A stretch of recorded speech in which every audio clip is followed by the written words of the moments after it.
소상공인, 스타 소상공인, 성공하는 기업가형 소상공인으로 가는 길 CCBB 시즌2 진행을 맡은 MC 서태훈입니다. 반갑습니다. 소개 부탁드립니다. 네, 안녕하세요. 노무법인 여산 권현진 노무사라고 합니다. 네, 반갑습니다. 사랑받는 소상인으로 살고 싶습니다. 20년차 소상공인 강명수라고 합니다. 반갑습니다. 네, 안녕하세요. 슬기로운 알바생으로 성장하고 싶습니다. 베테랑 알바생 김지은입니다. 안녕하세요. 네, 환영합니다.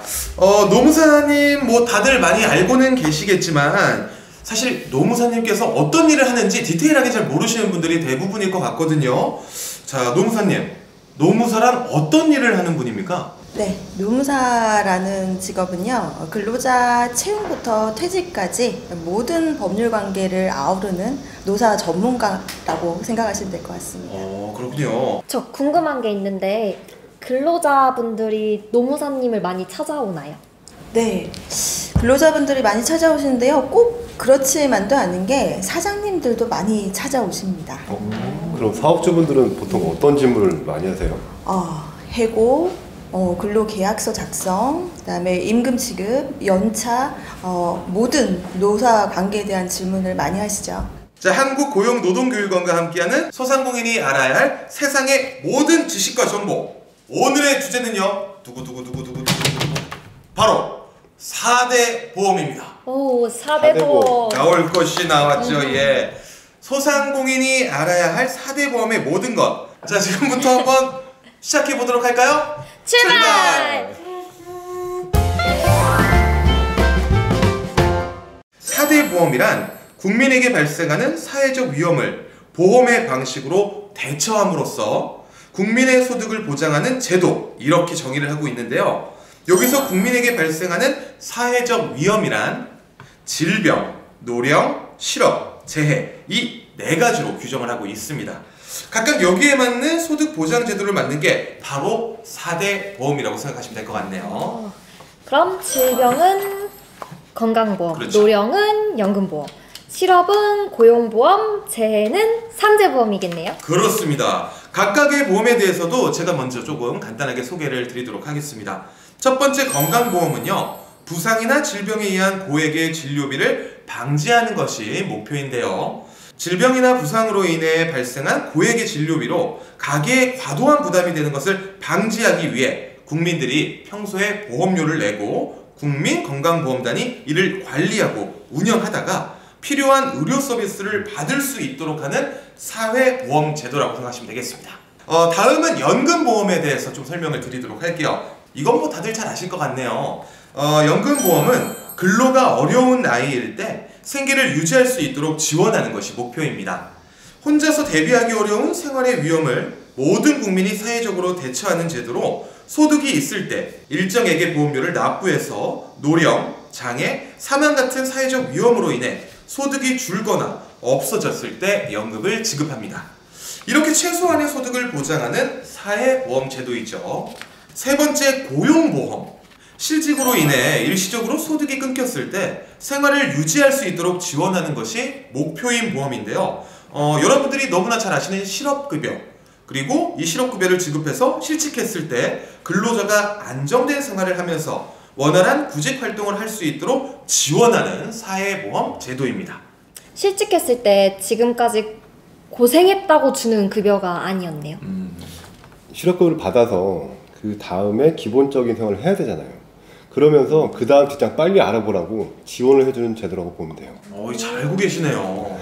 자, 그래서 이 실업급여의 개념을 보게 되면요, 실업 예방, 고용 촉진, 근로자의 직업 능력을 개발하고 또 이를 향상시키기 위한 제도이다라고 이런 내용이 포함되어 있습니다. 자, 마지막으로 산재보험까지 간단하게 좀 설명을 드릴게요. 산재보험은요, 업무 시 부상이나 질병, 사고가 발생했을 때 여기에 대한 치료비를 보장해주는 게 목표입니다. 산재 근로자는 물론 그 가족의 생활을 보장하기 위해 국가가 책임지는 의무보험으로 국가가 사업주로부터 소정의 보험료를 징수해서 그 기금으로 사업주를 대신해 보상해주는 제도이죠. 다 너무 중요한 내용인 것 같아요. 그렇죠. 진짜 우리나라는 이런 제도가 정말 잘 돼 있는 것 같아요. 예, 뭐 제가 설명은 하긴 했는데 노무사님, 이 4대 보험에 이 가입하는 데 있어서 뭐 조건이 좀 따로 있을까요? 네, 우선 근로자의 종류에 대해서 먼저 알고 계셔야 될 것 같아요. 근로자는 상용 근로자, 단시간 근로자, 초단시간 근로자, 일용 근로자 이렇게 구분된다라고 보시면 될 것 같은데요. 먼저 상용 근로자 같은 경우에는 일주 근로시간이 40시간인 근로자를 의미하고요. 단시간 근로자 같은 경우에는 소정 근로시간이 40시간 미만인 근로자, 그래서 상용 근로자보다 근로시간이 짧은 근로자를 의미합니다. 초단시간 근로자라는 것은요, 일주 근로시간이 15시간 미만인 근로자를 의미하고요. 마지막으로 일용 근로자 같은 경우에는 1일 혹은 30일 미만으로 근로일을 정한 근로자를 의미합니다. 4대 보험을 의무적으로 가입해야 되는 대상은요, 상용 근로자, 단시간 근로자 이렇게라고 보시면 될 것 같습니다. 혹시 이 상용 근로자와 단시간 근로자들도 이 가입 조건이 따로 있는 건가요? 네, 가입 조건이 있죠. 먼저 건강보험은요, 월 60시간 이상, 월 8일 이상, 그리고 1개월 이상 근무시. 연금보험 같은 경우에는 월 60시간 이상, 이제 월 8일 이상, 그리고 1개월 이상 근무시.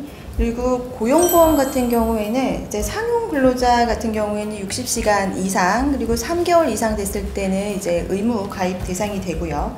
일용직의 경우에는 이제 월 60시간 미만이지만 월 8일 이상 근무 시 대상이 됩니다.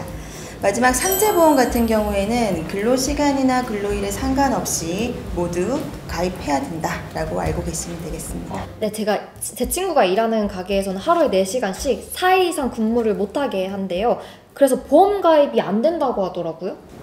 소상공인 분들께서 이 점을 많이 오해하고 계세요. 확실하게 말씀을 드릴게요. 주 15시간 미만인지 여부와는 별개로 월 8일 이상 근무하게 되면 4대 보험 가입 의무가 발생합니다. 그럼 말씀하신 그 조건에 들어오면 모든 근로자가 의무적으로 4대 보험에 가입을 해야 되나요? 네. 제외되는 조건이 또 있습니다. 제외되는 조건을 말씀드리자면 상용직 기준으로요. 건강보험 같은 경우에는 1개월 미만, 월 60시간 미만 근로자, 그리고 의료급여 수급권자는 제한이 됩니다. 연금보험 같은 경우에도요, 1개월 미만 근무자, 그리고 월 60시간 미만 근로자, 그리고 만 60세 이상인 근로자는 제외 대상에 해당합니다. 자, 고용보험도 제외 조건이 있는데요. 1개월 미만 근무자, 월 60시간 미만 근로자, 그리고 만 65세 이상인 자가 이후에 이제 고용보험을 취득했을 때에는 제외됩니다. 마지막으로 이제 산재보험 같은 경우에는 따로 제외 대상이 없습니다. 그래서 모든 근로자가 의무적으로 가입을 해야 합니다. 이게 또 신고 기한이라는 게 있죠. 네, 4대 보험 신고 기한이 따로 정해져 있습니다. 이것도 4가지 보험의 기간이 다 다른데요. 먼저 건강보험은 입사일 기준으로 14일 이내에 신고를 하셔야 되고요. 나머지 연금, 고용, 산재보험은 다음 달 15일까지 신고를 하시면 됩니다. 이 보험료를 어떻게 산출하는지 궁금하신 분들도 분명히 많이 계실 거거든요. 좀 부탁 좀 드리겠습니다. 보험료 산출 방법은 이렇습니다. 건강보험은요, 보수월의 기준으로 7.09%를 반반씩인 3.545%를 근로자와 사업주가 각각 부담을 하고요. 다음 연금보험 같은 경우에는 기준소득 월일 기준으로 전체 연금보험료의 9%를 근로자와 사업주가 각각 부담을 하게 됩니다. 고용보험료 같은 경우에는 월 평균 보수 기준으로 근로자가 0.9%, 사업주가 0.9% 이렇게 부담을 하고요. 고용안정 직업능력 개발 사업에 대한 비용도 있는데요. 이 비용은 근로자는 부담하지 않고 사용자만 0.25%에서 0.85%까지 추가로 부담하고 있습니다. 자, 마지막으로 산재보험료가 있는데요. 산재보험료도 사업주가 전액 부담하는 것을 원칙으로 하고 있고요. 이 산재보험료는 월 평균 보수 기준으로 사업장의 업종에 따라 비율이 다릅니다. 그래서 업종에 따른 보험료를 계산해서 이제 그에 따른 보험료율을 천분율로 나눈 금액이 보험료로 부과가 됩니다. 자, 더해서 4대 보험에 가입하지 않으면 불이익이 있습니다. 네. 사업주에게만 불이익이 있을까요? 아닙니다. 근로자에게도 불이익이 있습니다. 근로자한테도? 네, 일단 사업주에게는 과태료가 부과가 되는데요. 먼저 건강보험 같은 경우에는요, 1차 위반 시 150만 원, 2차 위반 시 300만 원, 3차는 500만 원, 이렇게 해서 500만 원 이하에서 과태료가 부과가 되고요. 연금보험 같은 경우에는 1차 위반 시 17만 원, 2차 위반 시 33만 원, 3차는 50만 원, 해서 50만 원 이하의 과태료가 부과됩니다. 이건 커요. 세네요. 적지 않은 금액이죠. 고용보험 같은 경우에는요, 미신고와 거짓신고를 구분하고 있습니다. 미신고 같은 경우에는 차수와 상관없이 무조건 1인당 3만 원이고요. 거짓신고 시에는 1차 위반 시에는 인당 5만 원, 그러니까 최대 합산 100만 원이고, 2차 위반 시는 1인당 8만 원, 그래서 최대 합산해서 200만 원까지, 그리고 3차 시는 인당 10만 원, 해서 합산 최대 300만 원까지 이제 과태료가 부과됩니다. 네. 마지막 산재보험 같은 경우에는요, 1차 위반 시 100만 원, 2차 위반 시 200만 원, 3차 위반 시 300만 원, 이렇게 300만 원 이하의 과태료라고 알고 계시면 되겠습니다. 그러니까 이게 소탐대실이라고 그 보험료 적은 금액 아끼려고 하다가 무슨 어리석은 짓이야 이게. 그렇죠. 네, 사업주 생각에는 당장 4대 보험료를 내지 않는다. 이게 이익인 것 같지만 근로자 퇴직 이후에요, 4대 보험료 미가입으로 신고당하는 사업장이 꽤 많습니다. 일단은 사업주는 방금 말씀드린 대로 과태료를 물게 되고요. 자, 지금까지 내지 않았던 보험료를 소급해서 전부 내셔야 합니다. 이야. 네. 거기다가 신고한 직원에 대한 배신감, 이건 덤이고요. 네, 직원분에 대한 보험료도 내셔야 되는데 이걸 다시 이제 환수하는 데는 쉽지 않은 과정을 거치셔야 됩니다. 예. 이런 금융치료 말고 또 다른 불이익이 있나요? 네, 첫 번째, 국가의 여러 가지 지원 사업이나 지원금에서 배제됩니다.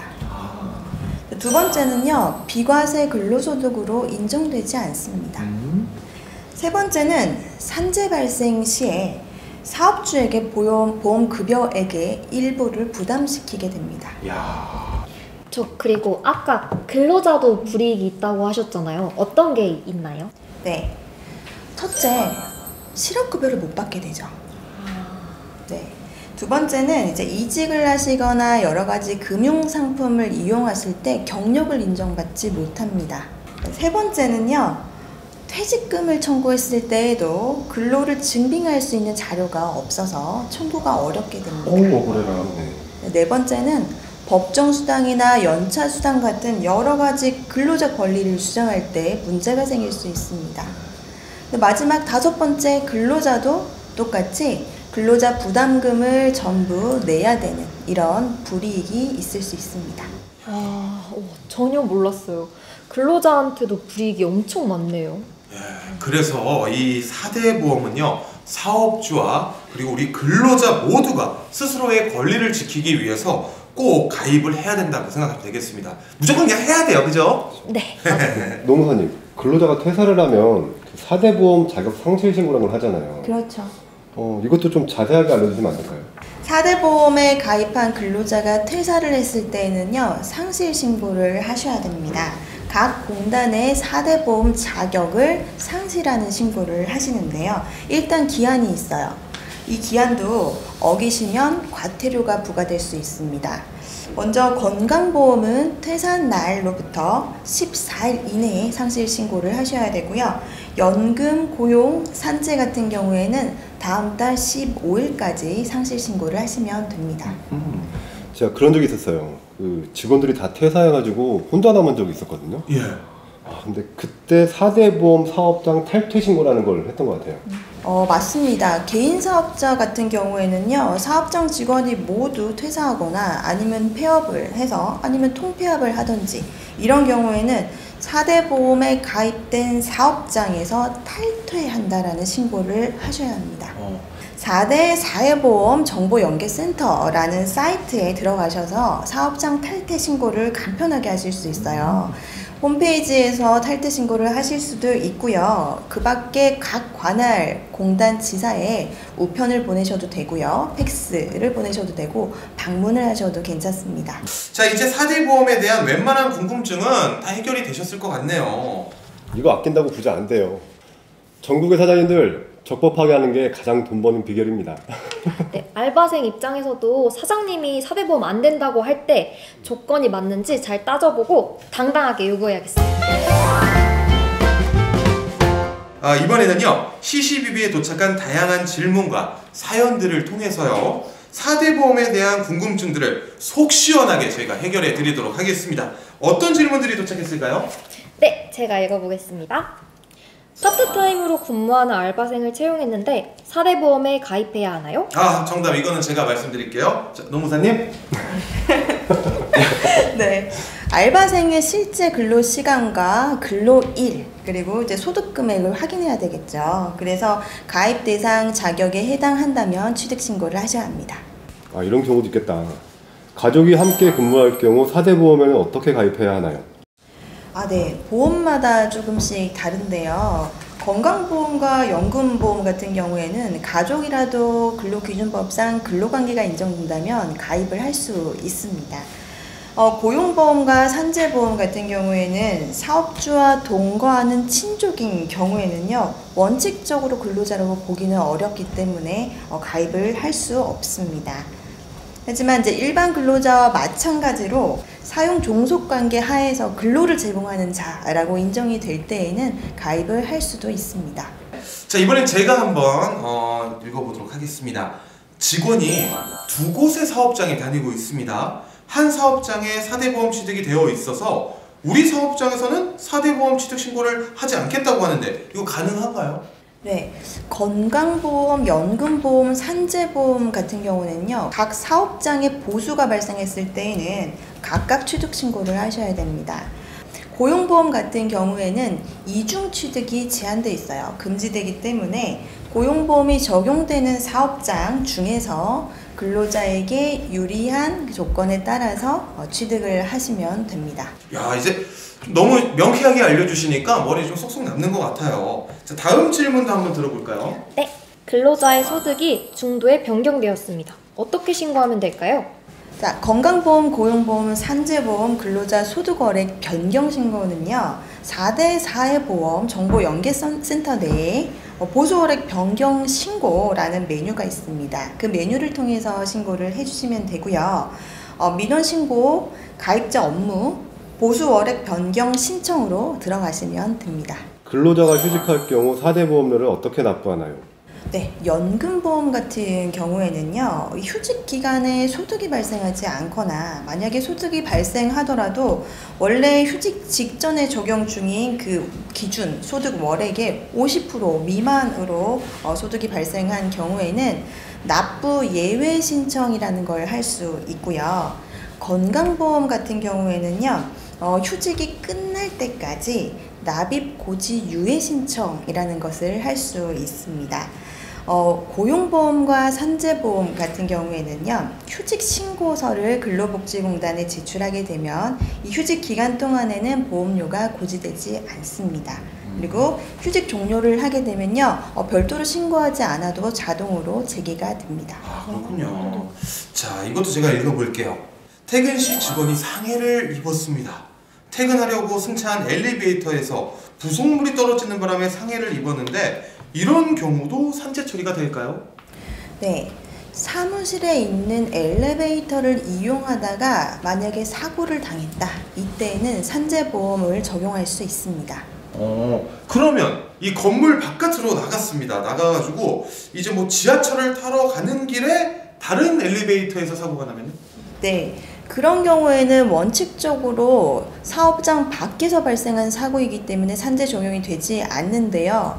그 사고가 발생한 시점이 출퇴근 과정에 있었던 경우라면 통상적인 경로와 방법에 따라서 이동하는 중에 발생한 사고다라고 했을 때는 출퇴근재라는 것으로 인정이 돼서 산재를 처리할 수 있게 됩니다. 그럼 제가 맨날 다니던 길이 있는데 오늘은 약간 요 길로 가보려고 하다가 사고가 나면은 인정이 안 될 수도 있는 건가요? 네, 그렇습니다. 다니던 길로 다녀야 돼요. 다른 거 한번 들어볼까요? 네. 근무 중에 입은 상해에 대해서 따로 산재 처리를 하지 않고 회사와 근로자 간의 합의해서 처리할 수 있을까요? 근로자가 근로하던 중에 입은 사고나 재해는요, 원칙적으로는 산업재해입니다. 그래서 다른 방식으로 치료비를 치료하고 사업장과 합의한다, 이런 부분은 실제 법적으로 정확한 처리 방식은 아닙니다. 만약 이런 합의가 있었다 하더라도요, 근로자는 이후에 산재보험료 신청을 할 수 있게 되고요. 이때 사업주가 산재 발생 보고를 회피하거나 은폐할 목적으로 이런 합의를 했다라고 했을 때에는 또 과태료나 형사처벌이 부과될 수도 있습니다. 그럼 대표도 4대 보험 가입을 해야 되나요? 대표자의 경우에는요, 4대 보험 중에서 이제 고용보험과 산재보험 같은 경우에는 원칙적으로 가입 대상은 아닌데요. 물론 뭐 선택적으로 가입할 수 있는 예외는 있습니다. 하지만 건강보험과 연금보험은 반드시 가입해야 됩니다. 예, 정말 우리 막힘이 없으십니다. 우리 노무사님 거의 뭐 AI처럼 뭐 그냥 바로바로 대답을 해주시네요. 네, 평소에 궁금했던 거 다 해결된 것 같아요. 저희 소상공인들도 이거 한 편 보면 4대 보험 전문가가 될 것 같아요. 그렇습니다. 자, 이번에는요, 좀 사연을 소개를 해드릴게요. 안녕하세요. 편의점을 운영하는 40대 소상공인입니다. 요즘 알바생 구하기가 하늘의 별 따기입니다. 그래서 웬만하면 알바생의 요구 조건을 다 들어주는 편인데요. 얼마 전에 새로 구한 알바생이 요구하기를, 사장님, 저는 4대 보험 안 해주셨으면 좋겠어요. 4대 보험에 가입 안 하는 대신 주휴수당도 안 받을게요. 그런데 이게 법으로 정해진 거라 지금 근로 일수나 시간을 보면 가입을 하셔야 하거든요. 그냥 3.3%만 떼고 주세요. 아니, 그 4대 보험에 가입을 안 하면 종합소득세 급여 공제 같은 게 어려워서 그거는 좀... 그럼 안 할래요. 저는 알바생의 요구 조건을 받아들일 수밖에 없었습니다. 당장 알바생이 없으면 운영이 어려운 상황이었거든요. 그런데 이 알바생이 퇴직을 며칠 앞두고 이런 말을 하는 겁니다. 저 주휴수당 안 주셨으니까 퇴직금 주세요. 예? 퇴직금? 아니, 그건 조금 곤란한데. 안 주시면 4대 보험 미가입으로 신고할 거예요. 뭐라고요? 이거 제가 좀 억울하네요. 아니, 사실 처음부터 제가 잘못한 거죠. 4대 보험 없이 일하겠다고 할 때 법을 어기면 안 되는 건데, 하지만 당시에는 너무 절박한 상황이었거든요. 너무 억울합니다. 앞으로 또 이런 일이 있으면 알바생의 요구를 들어주면 안 되는 거죠? 라고 사연이 도착했거든요. 이거 진짜 또 몰입했네 또. 근데 저 이런 내용의 기사 몇 번 봤어요. 네, 맞습니다. 이게 흔히 많이 접수되는 케이스인데요. 4대 보험을 가입을 원하지 않는 알바생들 때문에 사장님들 고민이 많으시죠. 맞아요. 사실 알바생 입장에서는 4대 보험 가입하면은 보험료 나가고 소득세 나가고 이제 실수령액이 줄어들어가지고요. 근데 문제는 4대 보험 미가입에 대한 피해를 고스란히 업주가 안아야 된다라는 점입니다.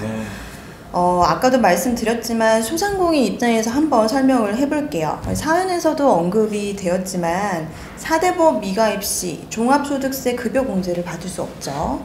그리고 또한 적발 시에는 보험료, 소급분은 물론이고 과태료까지 내야 됩니다. 그리고 4대 보험으로 미가입으로 신고를 당했어요. 신고를 당했을 때는 이게 합의하에 4대 보험을 가입하지 않은 것인지 아닌지 확인이 잘 되지 않지만 만약에 합의했다라는 것이 확인되더라도 결국은 법을 어긴 것은 변함이 없습니다. 네, 따라서 근로자를 사용하는 사업 또는 사업장에서는요, 소속 직원들을 피보험자로 해서 4대 보험에 반드시 가입을 해야 되겠습니다. 네, 여러분들 꼭 가입을 하시길 바라겠습니다. 자, 이번에는 소상공인들을 위한 꿀팁! 자, 4대 보험료를 아낄 수 있는 정부 지원 사업을 소개해 드릴까 합니다. 자, 노무사님, 두루누리 보험료 지원 사업, 정확히 어떤 사업인지 좀 보충 설명 부탁드릴게요. 네, 두루누리 보험료 지원 사업이라는 것은요, 소규모 사업을 운영하는 사업주의 소속 근로자들에 대한 사회보험료를 그 중에서도 고용보험과 연금보험료입니다. 이 고용보험과 연금보험의 일부를 국가에서 지원해 줌으로써 사회보험 가입에 대한 사업주 부담을 줄여주고요. 그 다음에 사대보험 미가입 사각지대를 없애기 위한 그런 제도라고 말씀드리겠습니다. 그럼 대선보험이 어떤 거가 있을까요? 네, 고용보험과 연금보험입니다. 이 두 가지를 지원해 주는데요. 신규 가입자에 한해서 고용보험과 연금보험료의 80%를 지원해 드립니다. 여기서 신규 가입자라는 것은요, 지원 신청일 직전 6개월간 고용보험이나 연금보험에 가입한 이력이 없는 그런 경우를 의미합니다. 실제로 지원금을 주는 건가요? 네.